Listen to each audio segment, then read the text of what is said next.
Thank you. Right, I will just share my screen and I'll try and do two things at once, which could go badly.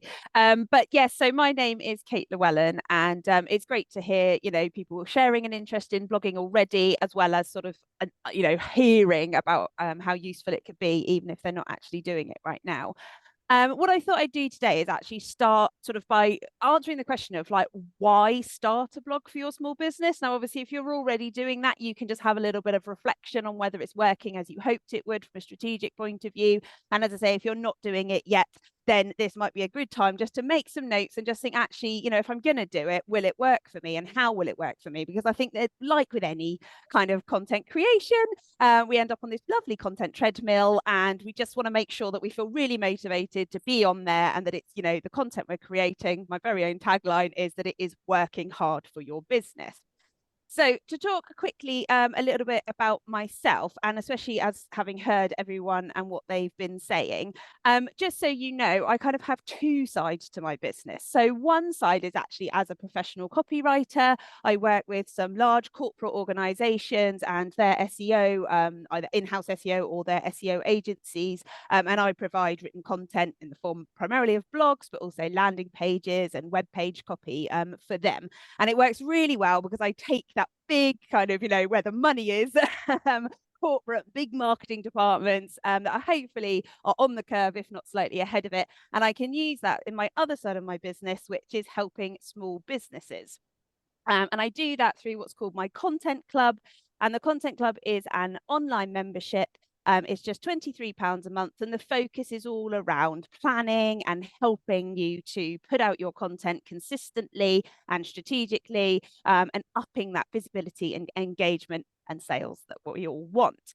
As part of that too, I do run direct courses. So I have an online blogging course, and I'm happy to do one-to-one blog training as well. And I'll talk to you a little bit more about that at the end. The other thing I just very quickly wanted to say before I forget, and I'll make sure I put all my website details, etc., is actually in October, I do run a mental health and small business one-day conference. It was based around the idea of a well-being day, like you'd get in a corporate, like a wellness day. So it works. We have panel sessions. It's bringing, small business owners together because we don't have any mental health support. So picking up on a couple of people, what they said about what they do. If you'd like to talk to me about that, then I'd love to have a chat, offline. So connect with me on LinkedIn and find out more via my website. So I'm actually going to jump straight in and pick up what Jane said when she said, well, I blog, but I don't call it a blog. And that is something that I want to kind of address straight away. So generally, people will blog on their business website. And it kind of has and again, I know there are website people here, so I'll be careful how I word it. But basically, blogging a blog or a blog post has a slightly different functionality than a than a web page, because of it sort of has a built-in way of helping you to write articles, to categorize them, to link them, to add tags, etc., etc. So that's just the first thing, just to remember that, it's kind of like a form of article writing, and it acts slightly different from your kind of standard web page or a landing page. Most websites have kind of blog functionality built in, as I said, often referred to as posts. And I think the most important takeaway from this page is just to say, if the word blog just brings up kind of gap year student oversharing, emotional diaries, whatever it might, and it just isn't the word for you, your blog does not have to be called a blog. It can be, anything you want it to be, really. And ideally, you want it to represent what the content's going to be. So it might be news, it might be events, it might be resources, it might be guides, it might be how-to, it might be, anything you can think of. You're really not restricted by that word blog. So please, if you have a bit of a visceral reaction to it, please don't let that stop you. And that might be something that you want to start with straight away. Some people have already given some examples, but yeah, what would your blog contain, and therefore what could it be called? So why blog? Now, I think this is a really good place to start, because although we're often told the kind of statistics, and even I'm going to go into a bit of those, it really is great if you've got some kind of personal motivation and you're really clear on why you want to do it for your business. So I kind of have three top reasons why I talk to people about blogging when they own a small business. The first one is that if you own a website, if you have invested in creating a website, whether that's money as well as your time, I think it's still the best way to make the most of it. It's so hard, even as a website copywriter, it is so hard to keep updating content, keep coming up with something new for the homepage, keep tweaking the about page. How can I reword my services? You know, unless you're a business where you've got lots of new products and lots of new services and sort of turnover in that way, it can be really difficult. And yet, Google, search engines, even AI are looking for new and more content. So a blog or, you know, a series of articles, regular longer form content can really help you. And I kind of, you know, we have proof of that, I think, as somebody's already said. But here are just some statistics that I picked up. Companies that blog produce an average of 67% more leads. Companies that blog get 55% more website visitors. Isn't that brilliant? That businesses that don't. And companies that have active blogs get 97% more backlinks, which is basically another reputable, hopefully, website linking back to your website. Why is that? Because you're giving people content and ideas and interesting stuff to share that they can link to. So, you know, as I've said, I think there's a great SEO, search engine optimization reason. I'm just going to pause for a minute and say that if anybody doesn't have a website, then please don't think that's it for your blogging journey. I think I recommend two great places to put out longer form content. So obviously LinkedIn still has the articles functionality, so you can upload articles to your LinkedIn profile. You can, even if you want to do it regularly, you can create a newsletter and people can subscribe to it. But essentially that is still a form of blogging. And also there's I say new, it's not that new anymore, an expanding social media platform called Substack. I don't know if any of you have heard of it, but again, it's a great place to write regular blogs, newsletter, articles, and you can also actually upload video and podcasts and all kinds of things as well. So if you haven't checked out Substack, and I say especially if you don't have a website, it can be a good place to you know, practice, stretch those the writing fingers.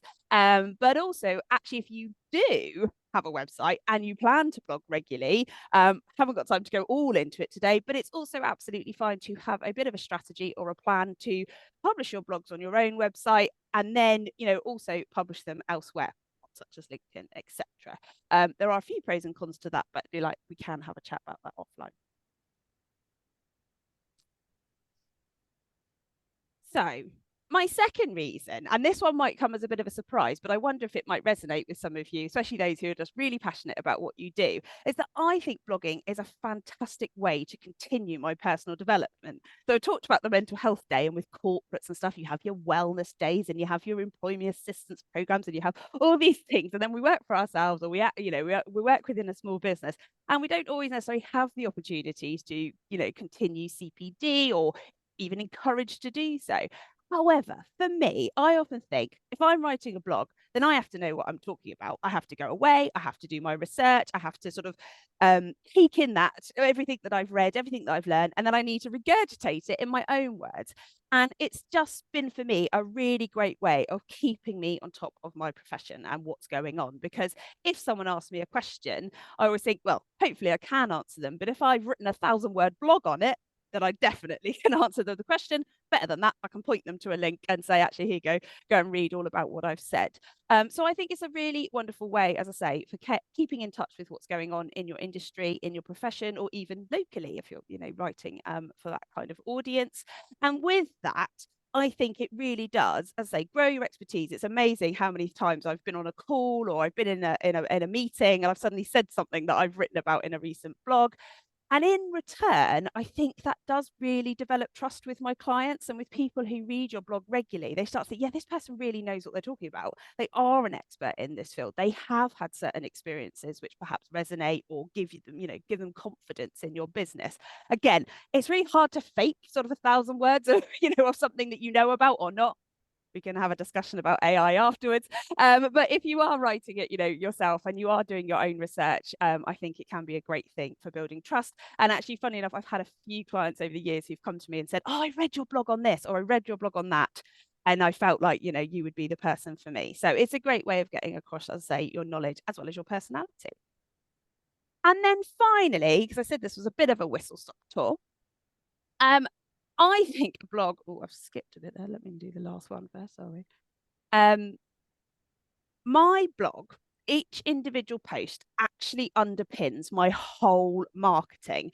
And I haven't really got time to go through the whole step-by-step process today, but genuinely, once I come up with a topic, then I come up with the sort of the blog post title and what I'm going to write about, and I flesh out that whole blog. I then have loads of marketing material that I can draw on. And that can happen just from one single blog, as well as my kind of like blog as a whole.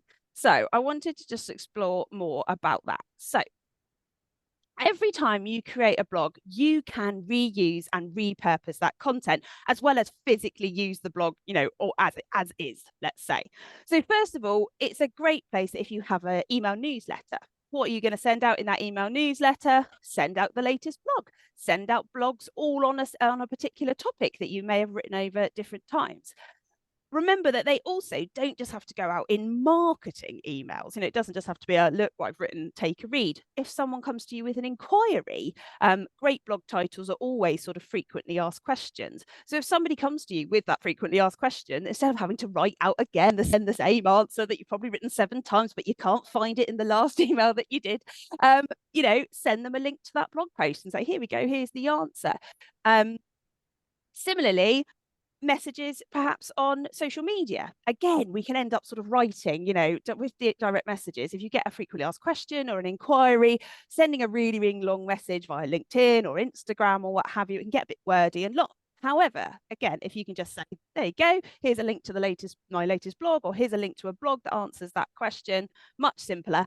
And what's quite exciting is you've taken someone away from that social media platform and onto your website, which is excellent for traffic and also time spent, because hopefully they'll read it because they were interested in it. Another reason that blogging is really fab is that it's really nice way to follow up with leads and gives you a reason to get back in touch with people. Now, I don't know, we can have a little chat at the end of this presentation, but I know that sometimes people feel a bit weird about the whole follow-up call, maybe a bit sort of cold calling element if you haven't heard from someone for a long time. And just getting back in touch and sort of saying, are you still interested? Or did you want a book? Or did you? Whereas actually, if, for example, someone had inquired about my website copywriting services and I'd just written a new blog all about, I don't know, the importance of SEO or keyword trends or whatever it might be, being able to just say like, hi, how are you? Did you know I've written this? Thought it might be of interest following our call previously. Any questions, let me know. It's kind of a nicer, warmer, value add way of getting back in touch with your leads.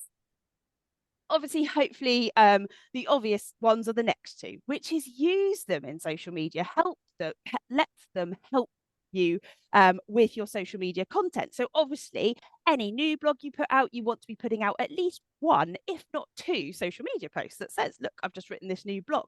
That also goes the same for all your still up-to-date, relevant past blog content. There's no reason why we can't be advertising old blog posts again and again and again. We all know that the algorithm has, its mind of its own. We all get new followers. There's people that would not have seen that content before. And certainly things come around in relevance. You get awareness days, you get maybe a new product or service, and if you've got a related blog, you can put that out again as a social media post. Equally, if you interact on social media with other people, and especially sometimes in groups where people are asking for questions and they're asking for advice, again, if you have a great blog that answers a question or could be really helpful, genuinely helpful, share it, share it in the comments, help people with the content that you've already written. It's no skin off your nose, right? It's just sharing a URL. As I've mentioned some marketing emails and newsletters, but use it as micro content as well. So especially if you've got a blog, maybe it's a little bit old, classic kind of 5 tips on 3 ways to do X, those kind of things. Why not just copy and paste those 3 different ways or those 5 different tips individually and make them into a social media post? There's no reason why you can't do that. You could even say, this is one of 3 tips that I give in my blog, and send the reader back there to read them all. We don't even have to mention that it came from a blog post originally. You've got content that you've written. It's sat there waiting to be repurposed and reused. Similarly, an opening paragraph in a newsletter or some other kind of marketing that you just wanted. You need a little bit of extra written content. Go back, have a look at your blogs. Is there an absolutely perfect little paragraph or a bullet point list or something that you can repurpose into that micro content. And then finally, use blog content. And if you haven't started yet, this is a lovely thing to think of in the future. Like, wow, my future self is really going to thank me for this. Inspire other content. Let it inspire other content. So a lot of blog posts almost form a perfect sort of video scripts and video ideas. If you've answered an FAQ, you've already done all the legwork of planning out the answer.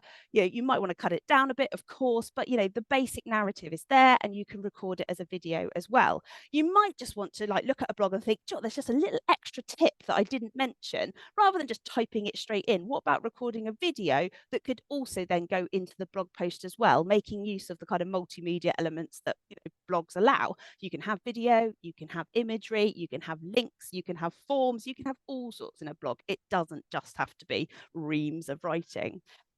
Equally, and I'll talk about something that I did in a moment, one of the best things for blogs is if you write on a particular topic, and there's lots of blogs that have lots of interlinking, you link towards back and forwards between them because they sort of cover a subject in more breadth or more depth.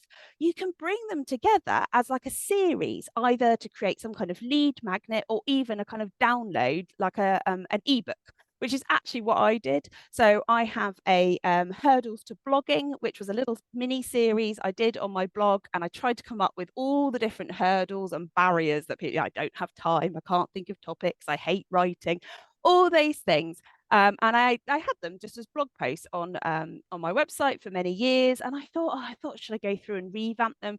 And actually, I managed to bring them all together with just a bit of copy and pasting, a bit of editing, and I created a PDF ebook called Hurdles to Blogging.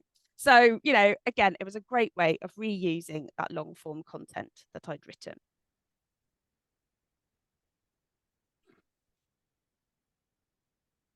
So I invite you, I've given you my 3 top reasons, and I hope in there was lots of things that you thought, oh yeah, that does sound good for me too. But this is what this sort of opening presentation is all about. It's about you figuring out your why. So think about, why do you want to blog? What could it help with, particularly in your business? What have you got to share? It doesn't have to be completely unique at all. Remember, it's going to be your own voice. It's going to be your own experiences that are influencing it anyway. Just have a think about, what could a blog achieve for you day to day? What could it help you save time on? What could it help you, could you reach new audiences in this way, etc. So just a little sort of what's it called, sort of mind map of ideas there. But have a think about why you could blog and what it could do for you.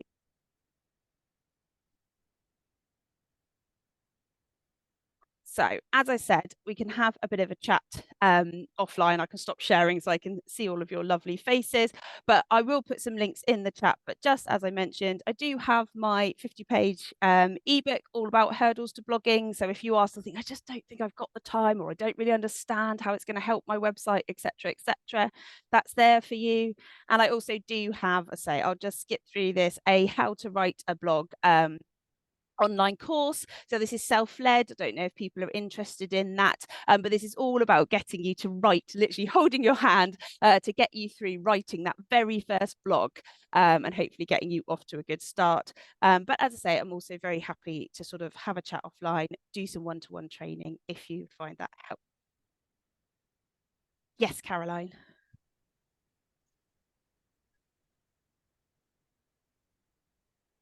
Yes. Hello, Kate. Hello.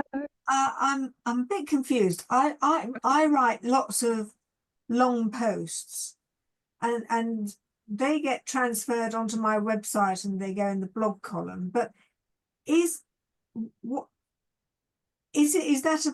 a blog? Yes, by the sounds of it, absolutely. Where do they sit on your website?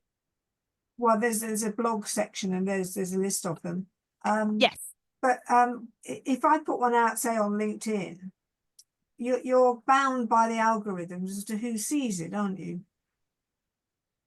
Yes, you would want to have followers and things like that. As I said, you can put it on both. There's no reason why you can't put it on both. But I've got lots of followers, but do all the followers see my blog post? You see, this is what I mean. What do you mean when you say all of it? So on LinkedIn, Yeah. yes, when you publish something, yes, only a certain amount will see that publication, whether that's a post advertising the blog that's sat on your website or an article. Yes, absolutely. The only difference would be if you set it up as a newsletter, then you can encourage people to actually subscribe. And with that, every time you publish a new article, newsletter, same thing, they will actually get notified. And I think you can even set it up on LinkedIn that you actually receive an email if, so that's up to the follower, that's up to the subscriber in their settings, but you can do that. Yeah, so that would be good. If people subscribe, then I presumably have their email address. No, I don't think on I'll LinkedIn they subscribe. literally subscribe. Sorry, so this is on LinkedIn, so they literally just subscribe through LinkedIn, if that makes sense. So you'd All you'd right. know who they were. You could find their email address, but Yeah. you'd know who they were through LinkedIn. And then they'd all get it. Yes. Thank you, Kate. That's very helpful. No problem. I hope that was clear. Hi, Rob. Yeah, hi. The question I most often get asked, and it's one that I struggle to answer, and I think the answer may have shifted over time, relates to posting on a website-based blog and also posting similar content on social media, specifically LinkedIn, which is obviously the most suited to long-form content. Is it or is it not, in your opinion, okay to post duplicate content on a website and verbatim on LinkedIn, or is it best avoided?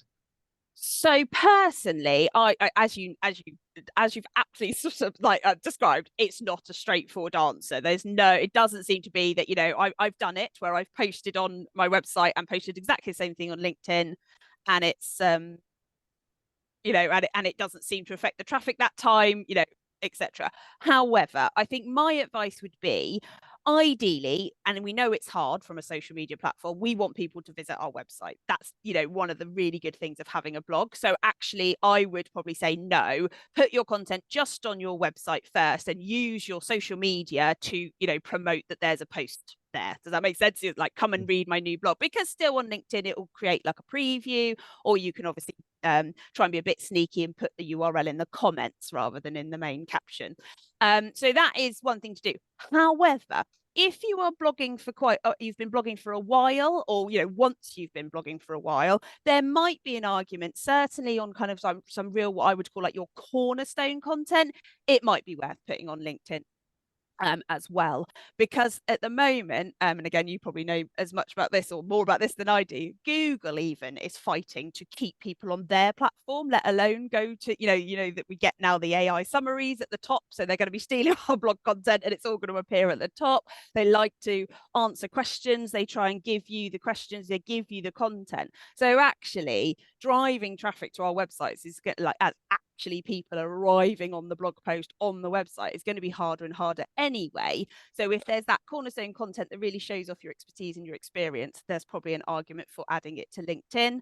All I would say is give your own website the first bite of the cherry, and then maybe sort of a month or 2 or 3 months afterwards upload to LinkedIn.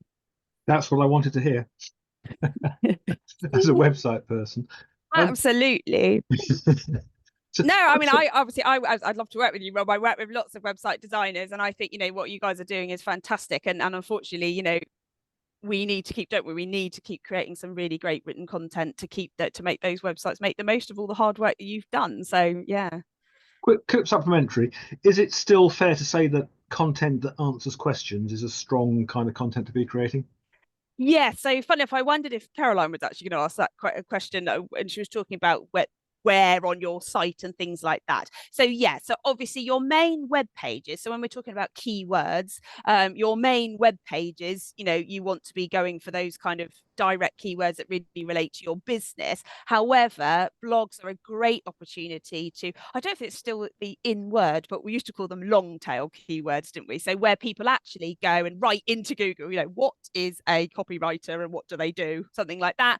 Obviously, you can have a blog post that exactly matches that question. As I've mentioned, Google as well often says, commonly asked questions or similarly asked questions section. So again, writing a blog that is based very closely around one of those can also be really useful. So yeah, a blog's really great for that, because what you don't want to do is cannibalize, your proper web pages where you're talking about your services or particular products.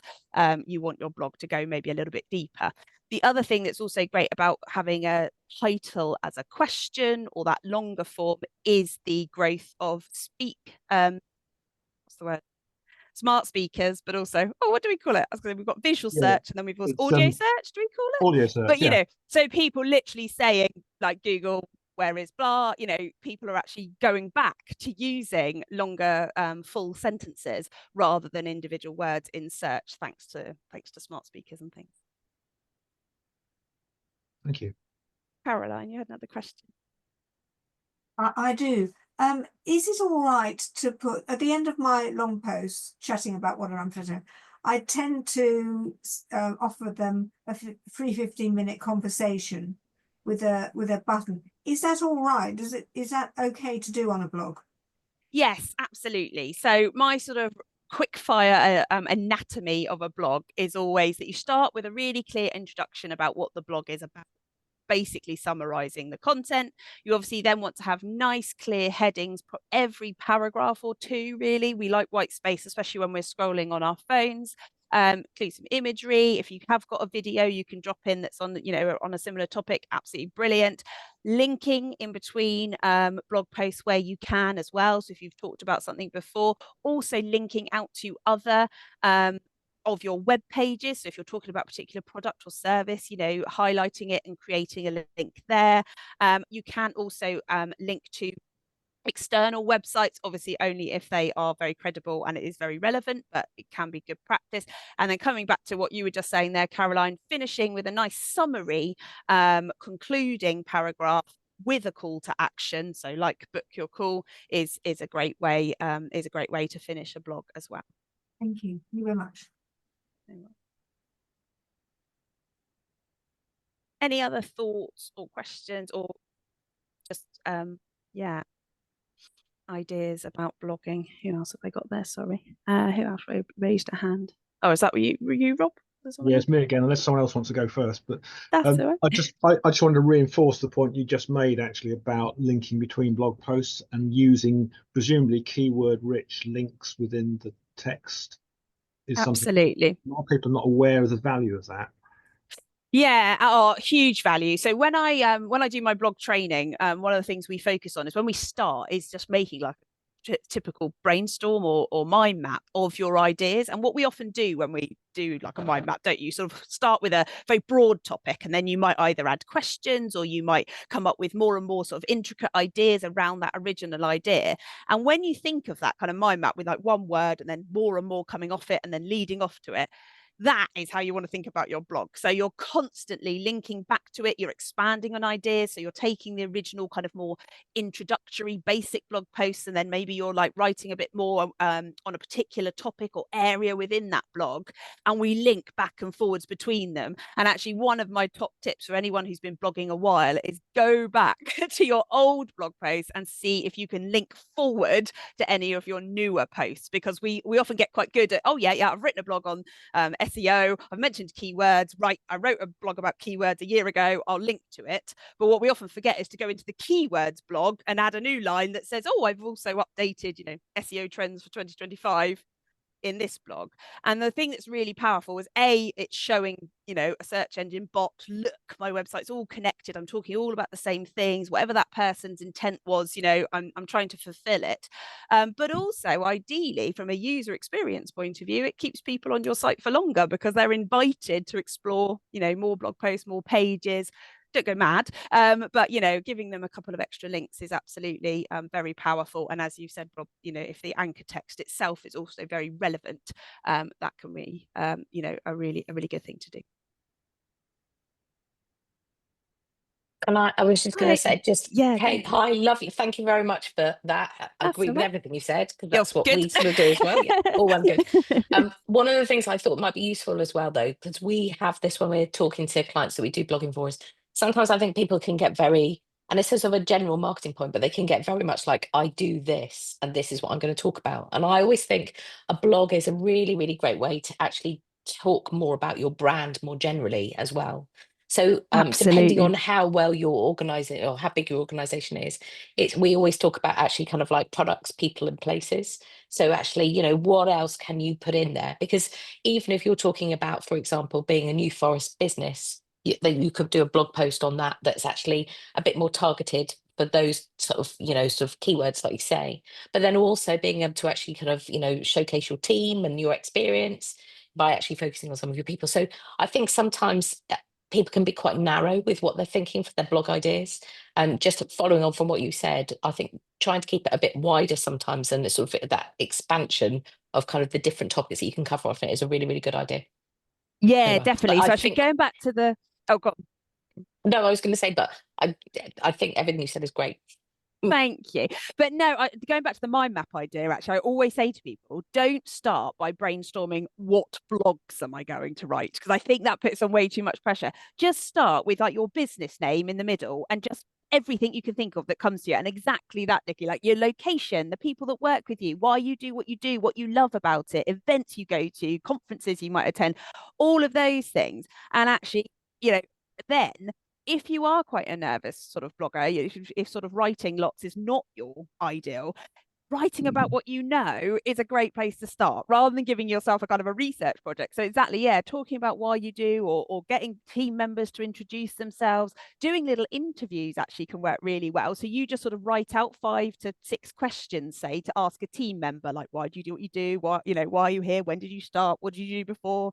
Hobbies, things they like to do outside of work. And getting people to then just answer those questions can make a really nice sort of little, you could do it with clients too, little case study blog. And you haven't actually had to write much of it. But you've come up with kind of the structure for people, which is what they really love, because you've got rid of the blank page, and it can work so much nicer than just going to someone, oh, please write me a blog. But if you actually give them the questions, but as I say, even for yourself, if you are a bit nervous, just writing about things you've done, equally diary blogging. So I mentioned the kind of gap year student, but actually it can be a really, so if you're going to a big event, even coming to something like today, just getting into the motion of writing about it, what happened, why you came, what you learned, can be a really nice place to start and make you sort of feel a bit more comfortable about getting into writing those long form types of blogs. I've just put into the chat Brilliant. an example of that, which is hopefully nobody will mind, but it's with the question that I get asked the most about my business, which is, why is it called Padua Communications? And it's 10 years old, this blog post. Do you know what? And that's what I was just about to say. You've just brought up a brilliant point, which actually I've just realized not in my presentation. Terrible. Longevity is one of the best reasons to write blog posts. They are still shown that kind of 2, 3, even 10 in some cases, year-old blog posts still, for me, get lots of traffic. They are still useful. I still use them, as I've talked about, with repurposing content, with newsletters, etc. So yeah,